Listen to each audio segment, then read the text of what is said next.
pelajaran yaitu tentang teknik dasar konseling. Nah, apa aja sih dasar-dasar teknik dasar konseling? Simak sampai akhir ya.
Assalamualaikum. Waalaikumsalam, silakan duduk.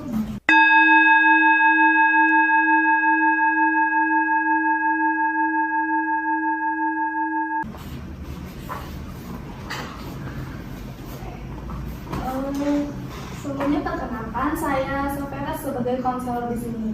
Kakak dari mana? Saya dari Tangerang Selatan sih, Kak.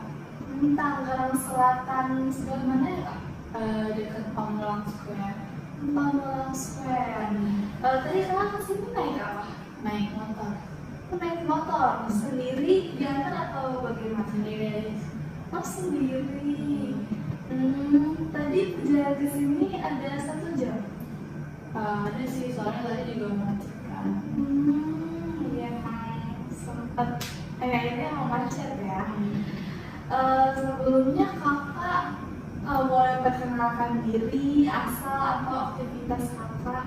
Baik, perkenalan singkat aja ya.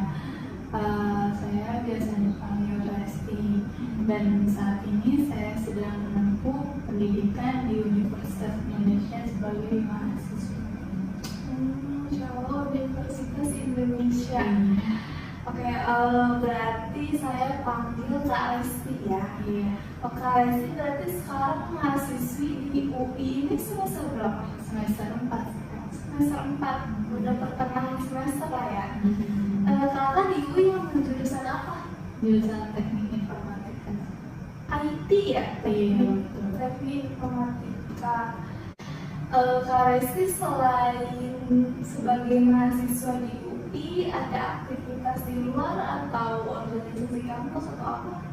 Kalau untuk aktivitas di luar, saya ada ngambil magang. Kemarin alhamdulillah baru keterima, saya magang mandiri di salah satu perusahaan yang ada di Jakarta. Dan kalau untuk UKM-nya, saya mengikuti nursing brand di UI, dan untuk organisasinya saya mengikuti BEM. Masya Allah, lumayan banget ya. Itu nursing band, berarti kakak ikut kayak lomba-lomba kan? Iya, Nursing band. betul. Berarti udah pernah ikut di beberapa kota atau daerah? Luar negeri juga. Oh, Masya Allah, luar negeri.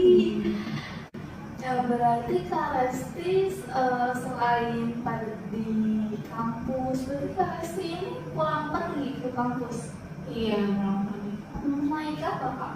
Biasanya sih naik KRL. Kalau nggak naik kereta, kadang dijemput teman naik mobil. Tapi betul ada temen gitu ya. Kalau nggak ada temen, main juga sendiri ya. Itu Kak Resti ya. Sebelumnya Kak Resti tahu tempat ini dari siapa? Kemarin sempat cerita sama teman, terus kebetulan katanya saudara teman saya ini pernah kesini gitu. Terus juga pas kebetulan saya lagi scroll Instagram dan lihat ada iklan tentang konseling. Alhamdulillah ya. Namanya Kak Resti berapa bersaudara? Saya ada 4 bersaudara. 4 bersaudara. Kak Resti anak keberapa? Anak ketiga. Ketiga. Berarti punya kakak. Iya. Berarti ada adik kakak. Adik. Ada adik juga. Orang tua gimana kabarnya? Alhamdulillah sehat. Memangnya Kak Resti lulusan tahun berapa? Kalau sendiri lulusan tahun 2021 Kak. Tahun 2021, berarti sekarang kan semester 4. Berarti hampir udah 2 tahun ya kuliah. Iya. Cepet juga ya, karena langsung ya lulus SMA. Emang itu sekolahnya di mana? Di pondok. Pondok pesantren. Iya. Di mana tuh Kak? Di pondok pesantren Darul Darul Rahman. Dari SMP atau dari SMP. berarti SMA lanjut itu tahu? Iya. Udah ilmunya udah mantap ya. Emangnya Darul Rahman itu di mana Kak? Daerah mana? Di daerah Depok sih. Daerah Depok. Berarti kan Kakak dari Tangerang ya? Iya. Berarti lumayan juga ya ke Depok. Iya. Kakak kuliah di UI. UI-nya UI yang mana Kak? Kalau aku bagian fakultas yang di Salemba Kak. Salemba. Di Jakarta. Oh iya.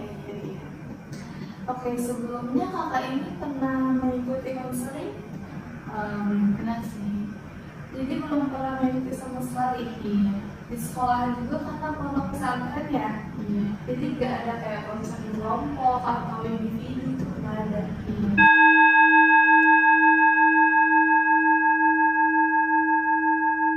Oke, Kak Resti tahu nggak sih apa itu konseling?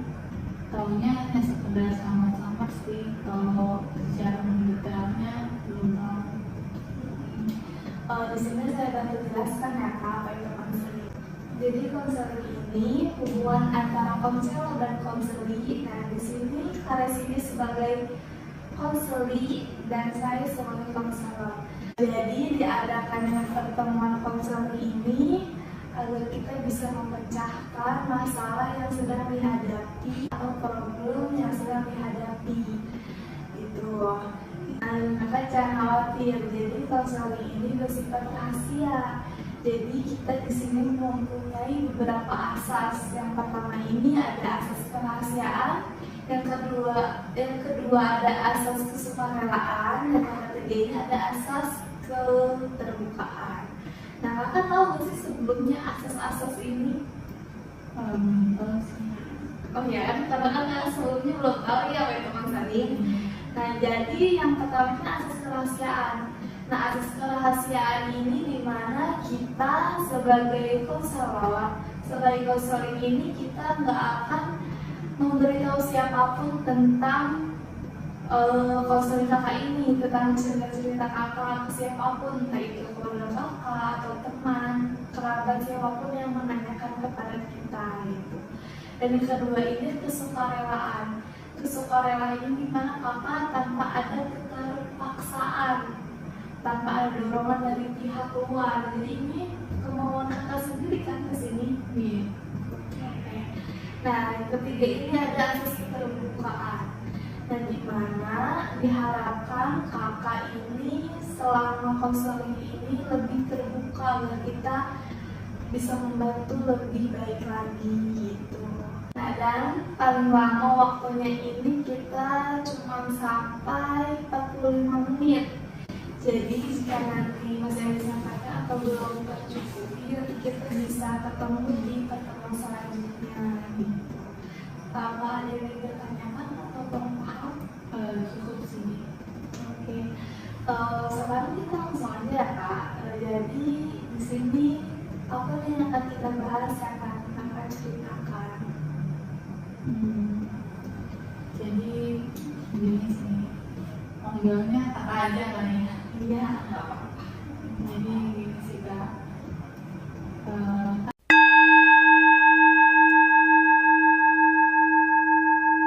Kan tadi aku udah cerita ya, kakak juga udah nanya tadi aku di jurusan apa ini kan.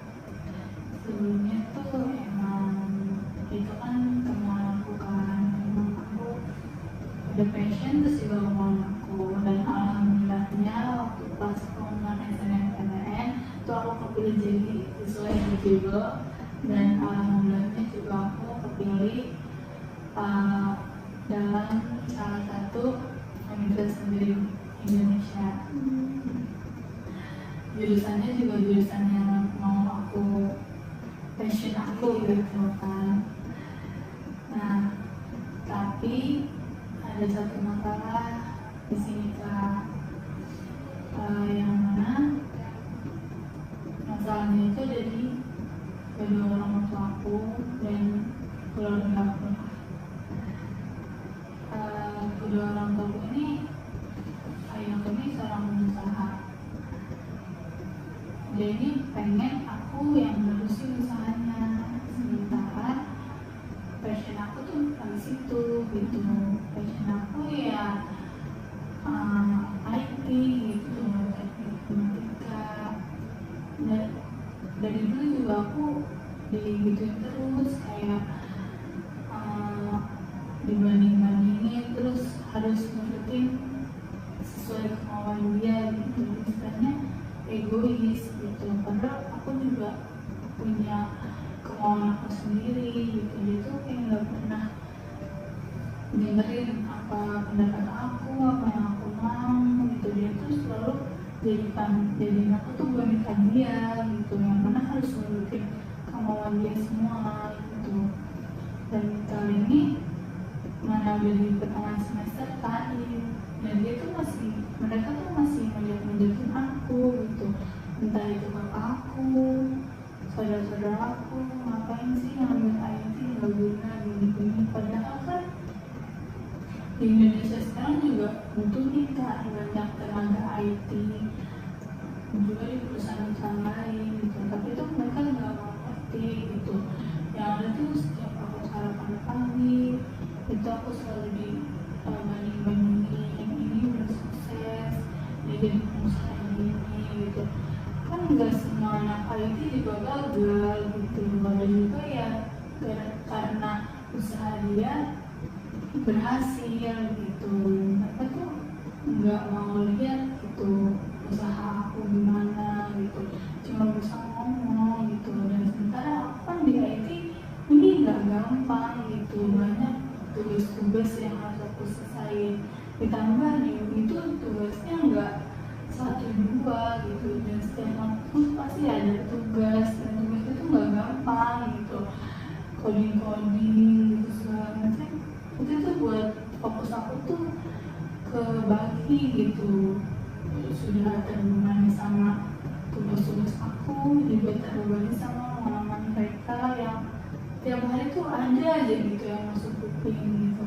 Terus aku kayak nggak ada kita yang bisa dengerin aku selain temen-temen aku juga dengerin aku ya cuma samar-samar doang, nggak sampai detail gini kan. Jadi aku kayak bingung gitu harus cerita ke siapa. Aku tuh udah mentok, kayak nggak tahu lagi gitu harus gimana gitu ngadepin kedua orang tua aku, yang aku tuh ngomong aja tuh kayak mereka tuh masih anggap aku tuh anak kecil gitu ya, harus mereka arahin, harus mereka kesini nggak boleh gitu. Kan aku juga punya perasaan gitu, aku juga punya pengen gitu didengarin mereka gitu, enggak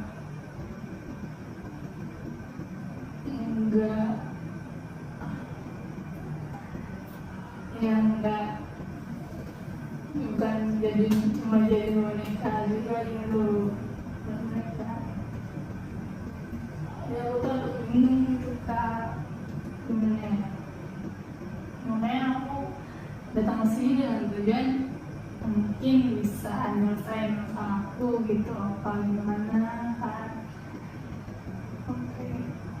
Terus ada yang bisa lagi lanjut aku? Yes.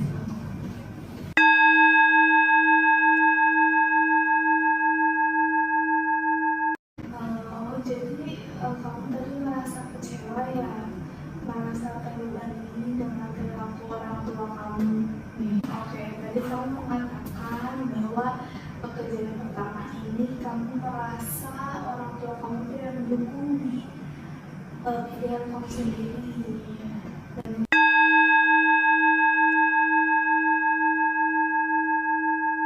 yang kedua ini kamu merasa orang tua kamu ini selalu mengungkit-ungkit masalah yang dahulu. Dan mental kamu ini terganggu ya.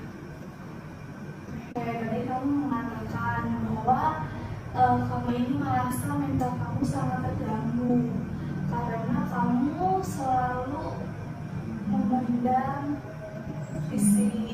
semua isi pikiran kamu tanpa meluapkan ke siapapun. Nah, lalu kamu di sini merasa bahwa kamu ini selalu membandingkan, mengungkit kepada orang di sekitar. Dan kemudian kamu ini merasa bahwa kamu ini tidak mendukung atas kemauan kamu sendiri. Itu kan bahwa orang tua kamu ini selalu membandingkan, selalu mengungkit masalah yang dulu kan terhadap orang-orang di sekitar kamu. Dan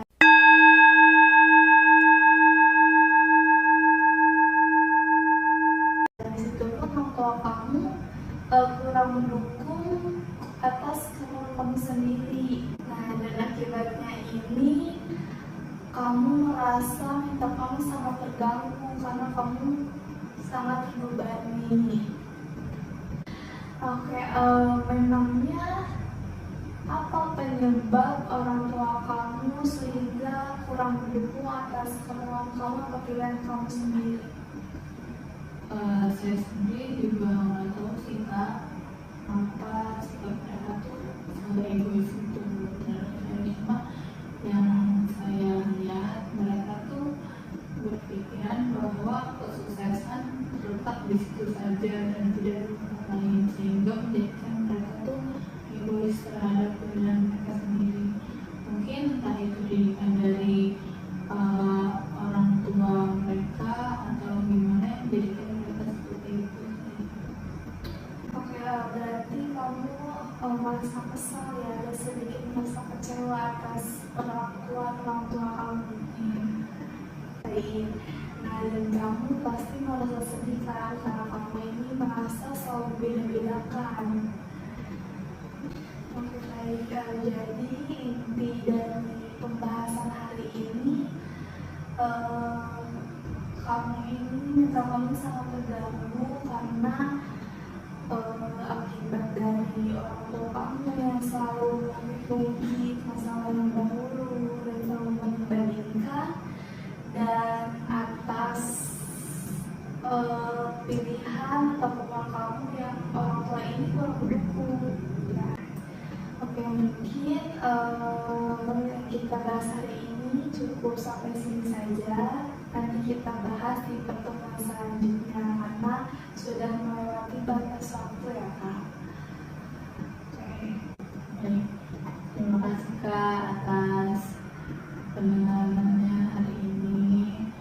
Alhamdulillah, mungkin kita bisa bertemu lagi di pertemuan selanjutnya dengan mengatur waktu sesuai jadwal kita masing-masing. Ya, mungkin nanti kita mengatur waktu lagi lain hari ya Kak.